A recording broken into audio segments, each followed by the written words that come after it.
Hello, my dear friends, best greetings from Kyiv, the capital of Ukraine. My name is Dr. Viktor Fursov. I'm a research entomologist, beekeeper and teacher.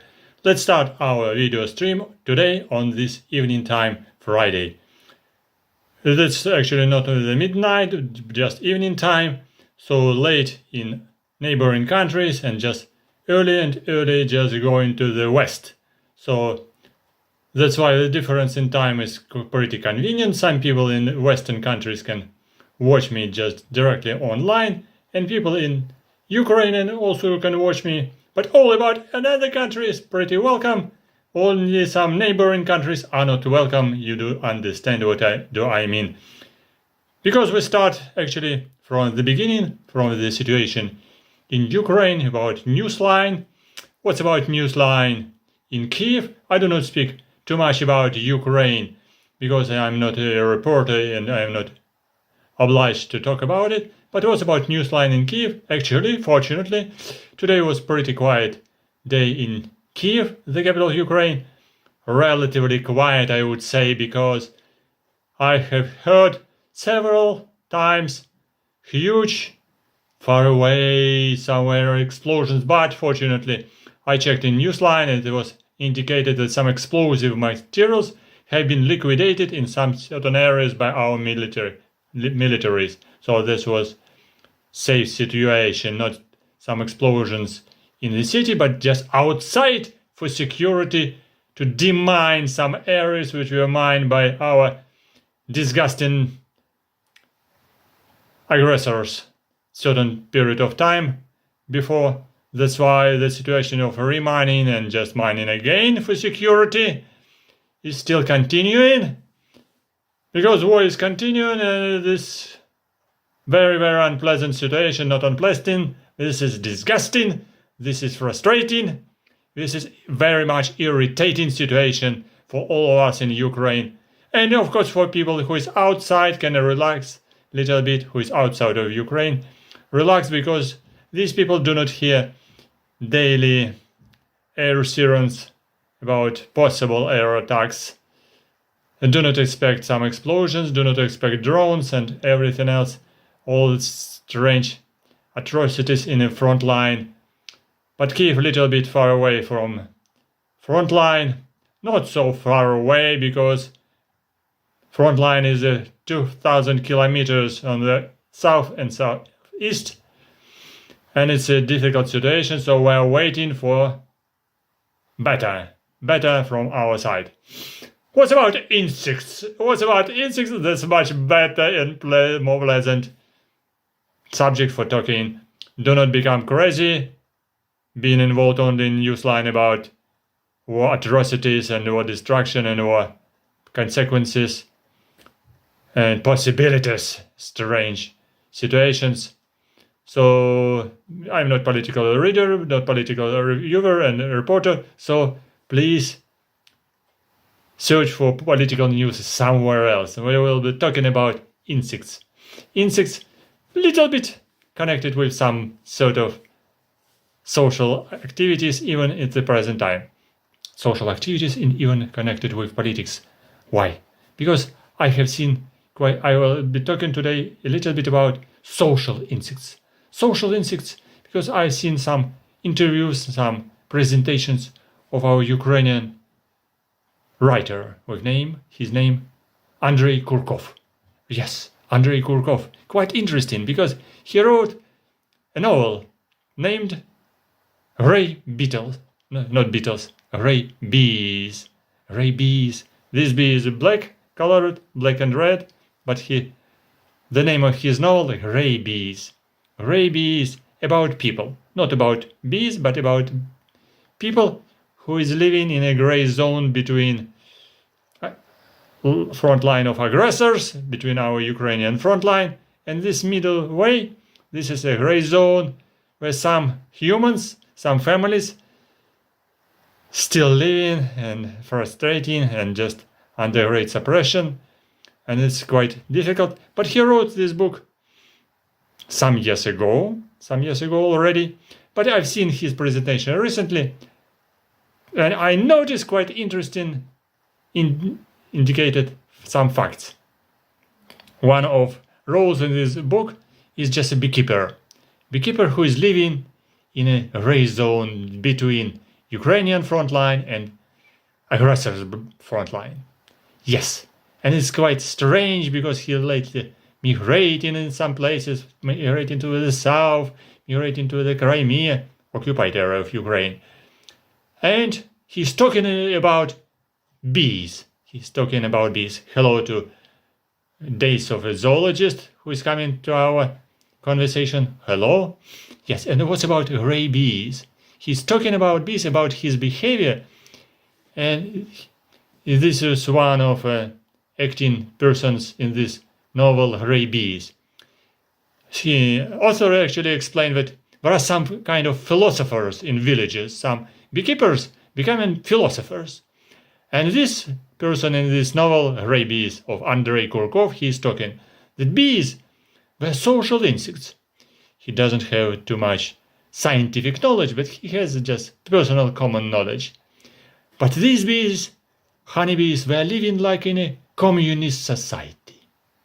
And it's reminded him about this post-Soviet society. It was his young days in the Soviet society when he was young, happy, and life was proliferous and good one, and was very quiet and peaceful. He said, honeybees were living in a communist society, but so because they are helping each other, they're very convenient for communications, they understand each other, and they share all the commodities between them equally, like in a communist society. But ants were living in a socialist society, also with equal rights, with sharing the knowledge, with sharing commodities, sharing food, like in a socialist society, and very peaceful. I was quite a little bit surprised. This philosopher from a village in this novel, Gray Bees. So let's talk about bees which are living not like parasitoids, because there are some parasitic wasps behind of me in this poster. These are parasitic wasps, tiny small parasitic wasps. But what about honeybees? Do they all equal? Are they have equal rights? Or there is actually the book of Thomas Shelley named Democracy of Bees. Democracy of Bees. What does it mean, democracy? Yes, some people, some Americans, they just introduced this social terminology even to bees. Democracy in bee society, in social bee society. Does exist democracy in a bee society? And what is predomination of the democracy in a bee society? That's quite interesting. Do you have democracy? Yes, I have democracy. I have democracy in the society. So many bees, many honeybees, they have their bees' rights, because we are equal. We have bee rights for food. We can all receive good kind of food, good honey, not poisonous honey, not only water, not only just very bad nectar, but also very, very, very sweet honey. These honeybees say, because they are living in a like kind of a communist society. They are equal for all means of work. All this beekeeping farm, all this beekeeping apiary, belonging to us, our colony. We are living in a communist society. No. So let's start from the beginning and try to understand what kind of bees living in a honeybees in the beehives. Beehive is providing, usually by beekeeper. Oh, no. We're just living sometimes in a hollow tree. Well, it can be free. We can escape. We are not domesticated, honeybees saying to us. Yes, to be honest, honeybees, they are not domesticated animals. What means domesticated animals? We are not domesticated. We're wild, we're feral. But human beings thinking that we're domesticated, that we're homes bees. Domesticated like pigs, like cows, like all other domestic animals, like swine. in my farming system. Have they been domesticated? Actually, they are not domesticated. They changed a little bit under the selection during the hundreds and thousands years, but no, they are not precisely domesticated like silk moth. One insect which is domesticated in reality, this is a silk moth, very special silk moth, which lost ability to fly, and this silk moth, which is silk moth and oak moth, they are used to produce silk in cocoons. High quality silk moth cocoons and oak moth cocoons, just a little bit different quality. And of course, during the thousands of years of selections, the moths lost ability to fly. Silk moths do not fly. They only can mate after hatching. I have cocoons later. I will repeat this idea again. Then mating, and then female is laying eggs, just producing then from eggs very fresh caterpillars. And caterpillars will be growing, and caterpillars are fed by humans, because caterpillars when making cocoon and with pupa inside. And cocoon is very valuable by human beings to collect silk. And that's why silk moths, they do not fly outside from the silk farm. They do not fly outside. They do not have outside feral silk moths. There are some another native species living in the nature in the forest. They are not domesticated, but silk moth is domesticated. But we are not domesticated insects. Yes, you are not domesticated. That's why honeybee is sometimes escaping human being factory, human being farm, and from beekeeping farm coming outside somewhere to another farm, or to the forest, or to the shrubs, trying to escape from human being activities, trying to find somewhere new shelter for the colony, where we produce new nests. So, but we can determine them as a feral if you found them somewhere in a forest, so you say they are feral. They are actually, to be honest, feral in your beekeeping farm, and in beekeeping farm or in a forest as well, because they are wild. But what's about equality? Equality of honeybees. We are equal. We are living like in a human being society, like in a communism. We are communistic creatures. We do not have just the Tsar. We do not have a king. We do not have dictatorship. We are living in a communist society, saying this honeybee. Let's start from the beginning and look for this poster. Honeybees! Yes, honeybees! Honeybees can be separated to different castes, because there are some honeybees, working honeybees and not working honeybees. And who is not working honeybees? No, honeybees all working, but they are working in a different ways because they have a different work. So they have a different responsibilities. They have different specialities. They have different jobs. Honeybees. The major honeybee is a queen. Queen is a fertilized honeybee. Fertilized. Why? Because she was growing from fertilized egg. And this is a female. And drones are produced by mother from unfertilized eggs.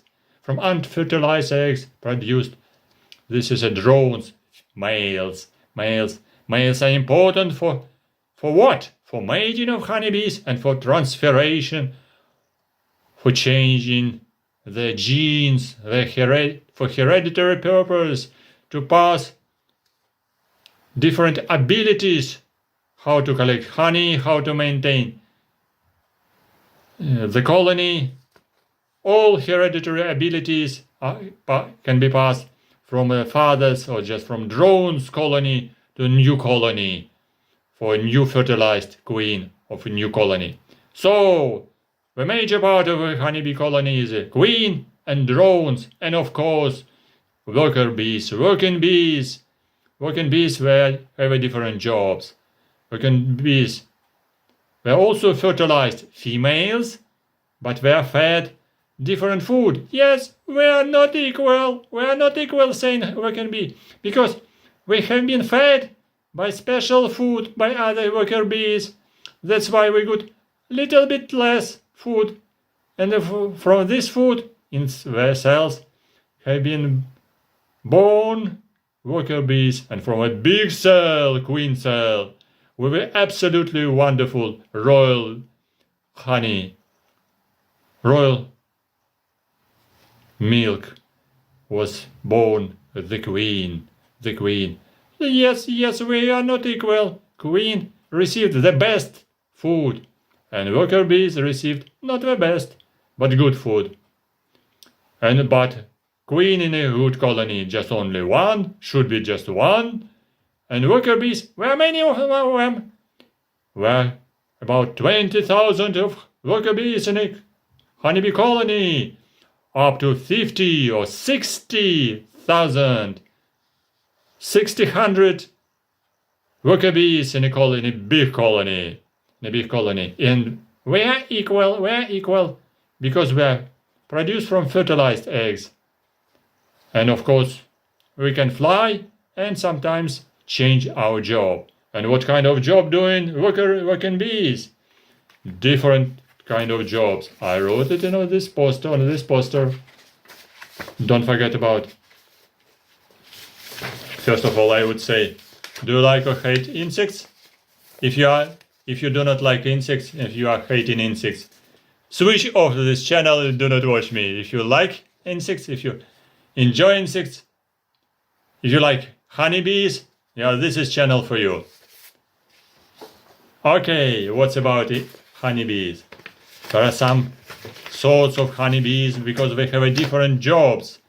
Still, these are worker bees, but you can recognize they're doing different jobs. They just can be as a nurse. Initially, honeybee is hatching and making very simple work. As a cleaner, very low-paid job. This is a cleaning bee. Cleaning bee sitting in a colony, walking around in a colony between cells, helping to another bees and cleaning the cells before foraging bees coming to the beehive and bringing the nectar. So cleaning bee preparing the cells before foraging bees, bringing the honey, bringing the nectar. Nectar is very simple liquid of sweet liquid from flowers. But other bees sitting inside beehive were producing, were just taking the nectar, bringing, which was brought by other bees, taken by the proboscis, their tongue, keeping inside the body and then taking it back and just been making ventilation inside beehive and producing nectar, and then put this good quality nectar inside cells, which will be produced as a honey.